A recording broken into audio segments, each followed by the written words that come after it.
Hello and welcome to Frontier View's Outlook on Turkey for 2021. I'm Zeynep Kosereisoglu and I'm the Director for Middle East Africa and Turkey Research at Frontier View.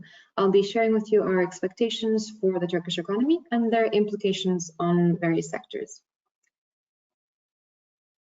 As you can see from the slide here, Turkey is an integral part of the EMEA portfolio, presenting a relatively large size, a good growth environment, integrated supply chains, availability of service industries, and a good talent as well. It will remain difficult to compensate for lower performance in Turkey with other countries in the emerging EMEA region. But numerous challenges unfortunately remain in capturing Turkey's opportunities. Delayed payments will continue in 2021, and with the rate hikes that are needed to manage the lira, borrowing costs will remain high. Fluctuations in customer behavior and global uncertainty, not just Turkish, but global uncertainty, will ensure end demand is difficult to predict. Lastly, of course, numerous factors will continue to cause Turkish lira volatility. So in the next hour or so, I'll be sharing with you our outlook on Turkey, starting with the macro introduction and then moving on to key sectors before ending with some actions to take. So on that, starting with that macroeconomic outlook, Turkey's GDP actually grew quite strongly in Q3 2020.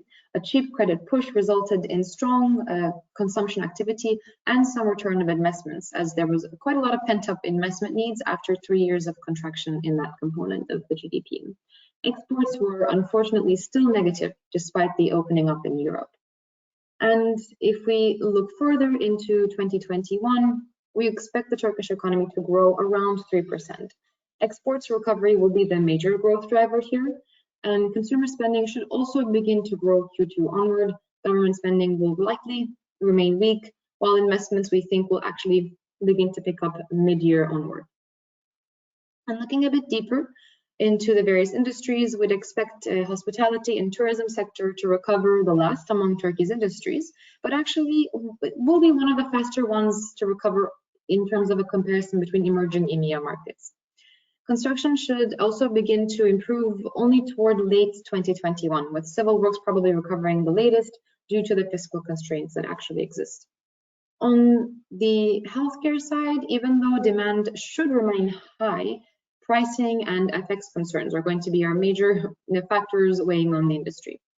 On the consumer side, durables likely to stabilize the sales there because of the rate hikes, and actually they could come back toward late 2021 with some potential pent-up demand. When we look at the semi-durable side and the FMCG, we would expect some pickup there Q2 onwards, basically. And on the COVID side, Turkey has had to return some significant level of restrictions after a spike basically in late 2020, including weekend curfews. This will delay normalization in, for example, the healthcare industry, as well as causing the economic activity overall to slow down during the winter months, after that strong pickup we saw in Q3 of 2020. And anticipating weak confidence and reduced activity into March 2021, we would keep cautious expectations for that start of the year, but a relatively strong pickup would be expected, we believe, Q2 onwards. But in line with these, of course, restrictions, the Turkish government plans to purchase 50 million doses of vaccines from China, the Sinovac vaccine, and start its administration in January. Of course, timelines will likely see a bit of a delay. We need to be watching that carefully, but the goal is to gradually vaccinate segments of the population for free, starting with healthcare workers and moving throughout the population. This should support that pickup we expect into the spring. And as the Turkish government returns the COVID-19 restrictions, it has also extended the support to the economy. The decision to extend the flexible working support scheme to June 2021 and additional employment incentives to December 2022 will mostly support the purchasing power of lower income populations. But we are still expecting businesses to face high inflation and interest rates that should keep costs high. And we're not over. On the political side, Biden's victory in the US does pose a challenge for Turkey. A strong alignment between the EU and the US a likely stronger NATO focus by Biden, and the rising risk of sanctions have actually caused the Turkish government to change political and economic approach for the short term. We see that efforts have been increased to improve relations with Saudi Arabia, Israel, the US, and Russia, and economic management internally has changed to strengthen the economy. We've seen the European Union implement some minimal sanctions on Turkey, focusing on the individuals and companies that are involved in kind of gas and exploration in the Eastern Mediterranean, but these were as expected, giving a warning signal to Turkey, but not wide enough to be able to impact the Turkish economy. And the main effect, unfortunately, of the political tensions have been on the Turkish lira. The lira approximately lost around 40% of its value throughout 2020. 20% of it was within Q3 of the year. The main driver has been the red box that you see on the slide here, the loss of confidence in the Turkish lira by Turkish residents. This is different to the drivers of the previous few years of depreciation, which was mostly foreign investor sell-offs. So you see that the Turkish lira's weak performance was in contrast throughout late 2020, in contrast to the global US dollar trend, which actually that currency was weakening to the world's major currencies. And so, as I mentioned, the rise in political risks after a year of major loss of foreign exchange reserves, as you can see here, they actually presented a major challenge together to the Turkish economy. So we've seen a rapid change in economic management in late 2020.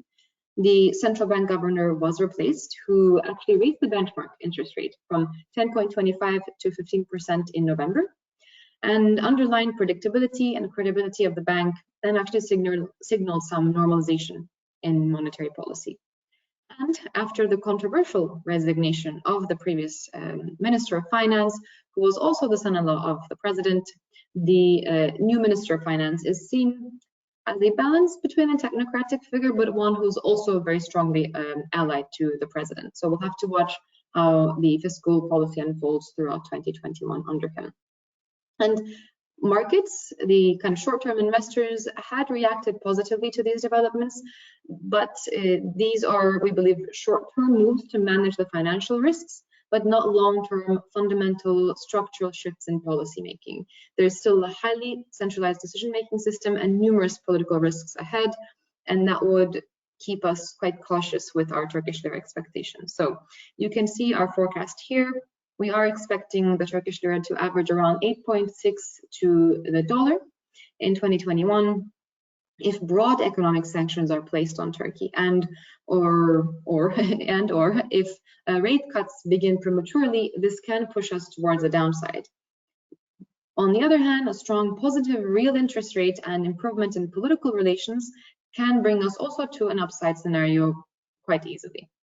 So regardless, though, of the exact number that we're going to hit, we will need to be kind of watching the debt risk, the FX exposure, and overall demand outlook for business customers, as clearly the risks aren't yet over for the currency in 2021.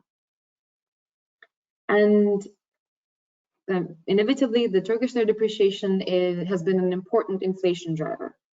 Official inflation figures reached around 14% in November, but of course, Turkish residents are experiencing a higher rise in cost of living than that figure.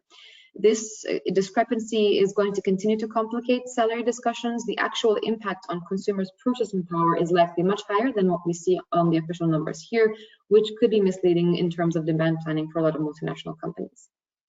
But regardless of that, even the official figures are showing one of the highest inflation rates around the world for 2020, a year of serious drop in economic demand and activity, both in the world and in Turkey.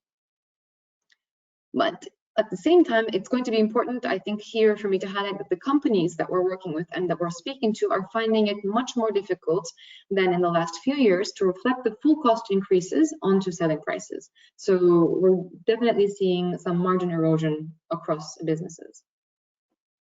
And with that, let's turn to the public sector and overall government spending. Here we see that the Turkish government increased expenditures by around 18% in nominal terms in 2020. And clearly the focus was on employee compensation and current transfers. Current transfers are mostly cash support to the population. And you can also see here that debt servicing has been taking critical resources away from more productive spending.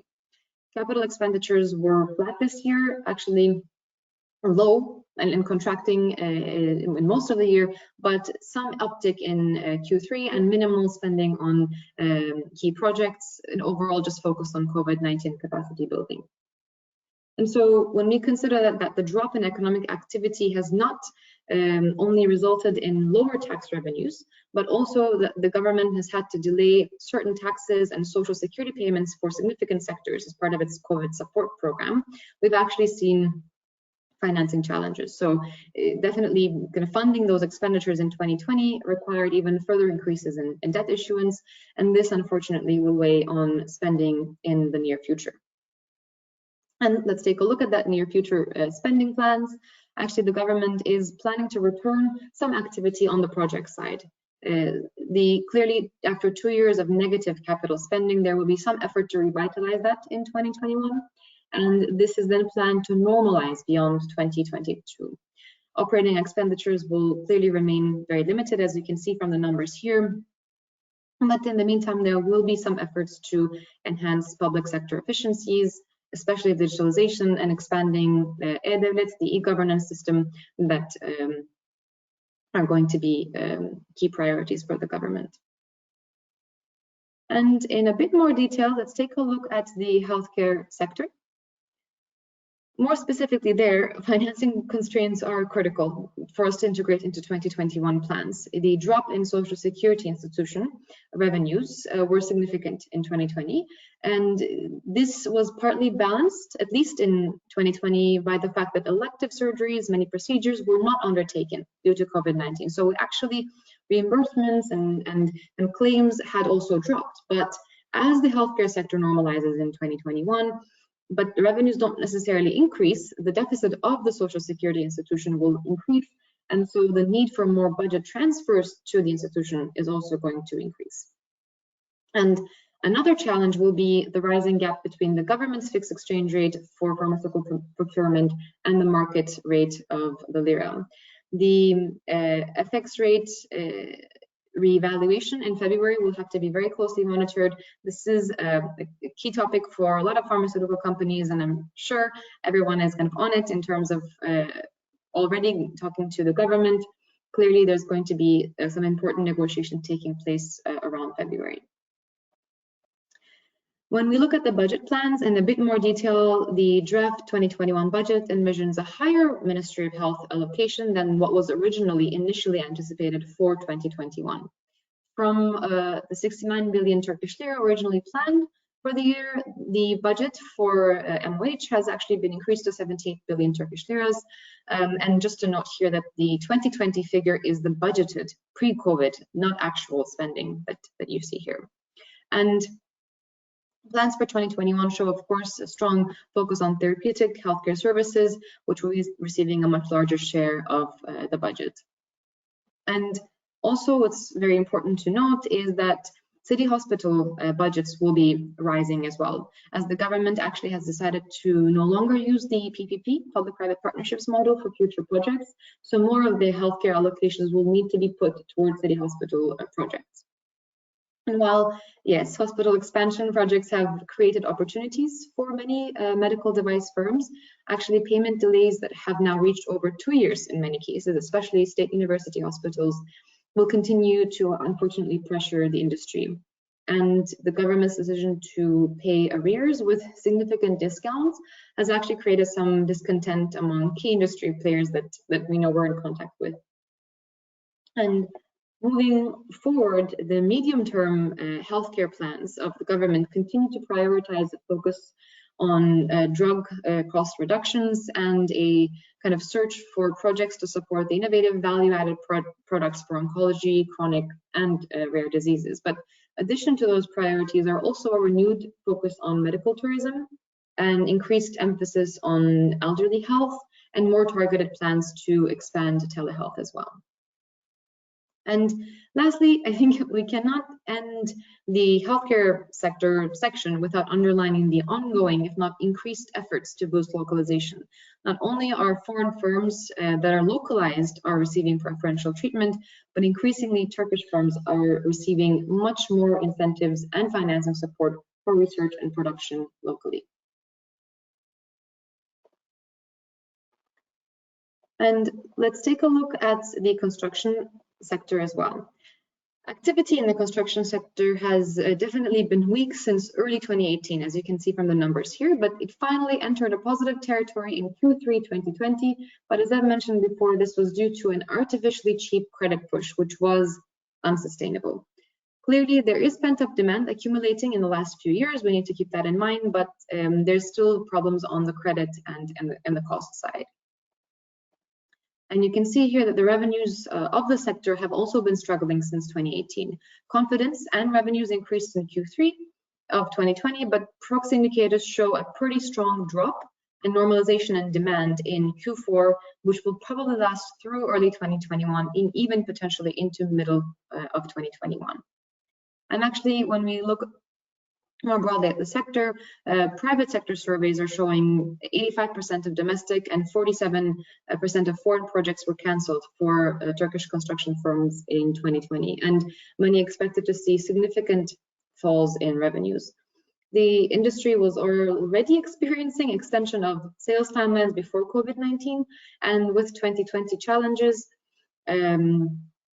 actually increased to include complications in supply chains, slowdown in operations, rising employee and operational costs in general, delays in payments, loss of projected revenue in cancelled projects, and of course, difficulty in accessing working capital as well. So definitely some opportunities will exist in the construction of logistics hubs, storage, hospitals, medical clinics, offices, well, medical offices, not office spaces, but medical offices, labs, detached residential housing, and landscaping. And also automation and hygiene in buildings will become important high-value kind of trends in projects. But overall, the soft momentum is unfortunately here throughout 2021. And if we look at the manufacturing sector, one of Turkey's main economic drivers, actually, the industry struggled for a period right after the August 2018 strong FX depreciation and the loss of local demand that came with it. But the moderately performing sector, since then, did also contract in Q2 of 2020, and then a strong pickup in Q3. But we, of course, think that this will moderate throughout the winter months. April onwards, we would expect an uptake with both a foreign and domestic demand recovery. And actually, exchange rate dynamics are important for the industry as well. While you would expect the sector to benefit from a weaker lira due to the higher competitiveness in export markets it might experience, the rise in costs actually can sometimes balance this out on the margin side. So the manufacturing sector has on average a 62% import dependency rate, and this reaches nearly 80% for sectors like chemicals, for example, but then on the other hand falls to below 30% for furniture. So the range varies, but overall, across the industry, the severe depreciation in the lira does cause a rise in costs for many manufacturers who are actually supplying the Turkish market. And then exporters don't always, or let's say they're not always able to use this lira competitiveness, especially in an environment of COVID, where you see just a flat out fall in demand for many products. And so on a sectoral basis, as you can see here, in late 2020, there was an uptick in durable goods, motor vehicles, which was kind of much needed after a difficult 2019, but probably will ease in early 2021 before picking up later into Q3, Q4 of the year. Food and non-durable manufacturing remains moderately stable. And of course, for much more details on additional industries, please reach out to your client services manager and we'll be happy to follow up with more details. But let's take a look at some service industries as well in the next slides. The services sector in general showed only a minimal pickup in Q3 after a 25% contraction in Q2 2020. Unfortunately, the restrictions will weigh on the industry through the winter before seeing activity increase in the spring. And in contrast to the rest of the world, when we take a look at some of the sectors more specifically, the finance industry in Turkey has seen strong growth in 2020 due to that government's encouragement on lending activity and Q3 cheap credit push. But while activity has been high, actually, that, as we've mentioned, that credit push was actually artificially kept cheap, so it actually has limited profitability a little bit. The lira depreciation also put pressure on banks' balance sheets, as many borrow at foreign markets but lend to the Turkish market in local currency. And unfortunately, a higher interest rate environment, which in theory could have supported interest earnings, could dampen credit demand in the near future. Plus, we are looking at a relatively still high risk premium on Turkey, which could maintain borrowing costs quite high for banks at foreign markets as well. And if we look at the real estate sector, it actually has been growing at a moderate rate in the last few years, and Q3 growth in total real estate sector was merely around 2.3%. Actually, you will see in the next slide a rise in residential house sales, but the significant loss on the commercial side has actually brought this total number on the general real estate side down, keeping it relatively moderate. But if we look more specifically in Q3, that credit push for housing was very instrumental. That kind of we can see here credit actually for housing grew around 60%, resulting in over 200% year-on-year increase in house sales. As you can see from the chart on the left, this growth quickly though eased throughout Q3 and turned negative already in September 2020, when the cheap credit environment actually pushed for by the government ended. Prices have been increasing since late 2019, but the growth, of course, accelerated sharply in the summer months of 2020. Would expect price growth here to be a bit more sticky and may not fall as fast as those of the sale numbers. And a reminder to the listeners here that this level of house demand and actually vehicle demand, as well as demand for dollars and gold during this period, is actually also a reflection of a loss of confidence in the Turkish lira. So not really driven by rising incomes. And moving forward, the ICT sector's growth continues into 2021. Of course, there are lasting needs for efficiencies, digitalization, streamlining of processes, as well as ongoing needs for distant learning and working still into the coming months, into first half of 2021. And the key factor to watch out for here is also the Turkish government's efforts to also see localization in the industry and its preferential treatment for the few larger Turkish firms that are in the industry. Lastly, on the tourism side, you can see on the slide here, Turkey has actually experienced one of the best pickups in Q3 2020 across the EMEA region. But even with that, we actually saw a registration around 60 to 70% lower tourist arrivals during those months. And we would expect in 2021 tourism to definitely recover, but still to kind of recover around 30 to 40% lower than what we've seen in 2019, which actually in itself was a record year for the tourism industry in Turkey. Let's take a look at the consumer sector. So amidst this volatile and complex economic picture, of course, consumer confidence has expectedly remained weak. Both the old and the revised data sets by the statistical organization are showing us that confidence is yet to recover after the severe dip with the August 2018 lira depreciation. And when we look at the credit side, the credit-reliant Turkish consumer will remain unfortunately limited in their abilities to use credit cards to support purchases, as both indebtedness and interest rates increase. The strong increases in vehicle credit will likely normalize as well, will come down, and the steep rise in the need-based credit here is very important since mid-2019, which basically is used in moments when households are generally in need of cash, additional income support. That's actually quite worrying. So combining these factors with the Turkish consumers' desire to trade up and kind of dynamic consumer behavior in general, these limitations in financing are actually at times resulting in lower demand. but in many times actually increased price sensitivity. So the severe rise in price competition will need to be managed by all firms across various consumer industries. And on a category basis, when we look in more detail, food demand is starting to stabilize, although will likely increase under the lockdowns, but textiles remain in negative territory. House products and technology products are showing some relatively higher demand, alongside, of course, hygiene products and self-care as well. But also, when you look at not just the numbers, but qualitative factors, consumers are also changing their habits. Product preferences are shifting. Opportunity for impulse buying has fallen due to either lockdowns or shorter times taken to shop in stores. The ability of consumers to experience, test products before purchasing has been limited and will remain so as COVID-19 related regulations will continue to impact shopping behavior into late 2021. Consumers are also evaluating and rationalizing their purchases much more. And lastly, of course, higher utilization of e-commerce is resulting in changes in behavior. And we can see from the chart here above that e-commerce, which was already growing at around 20% historically, grew significantly in 2019 under the recession, where consumers became much more price sensitive. But under COVID-19, this growth has reached around 100% year on year. And the Turkish e-commerce market is much more mature than many other in the emerging EMEA region, with many local players, as well as big players like Alibaba, where Amazon is actually a latecomer to the market.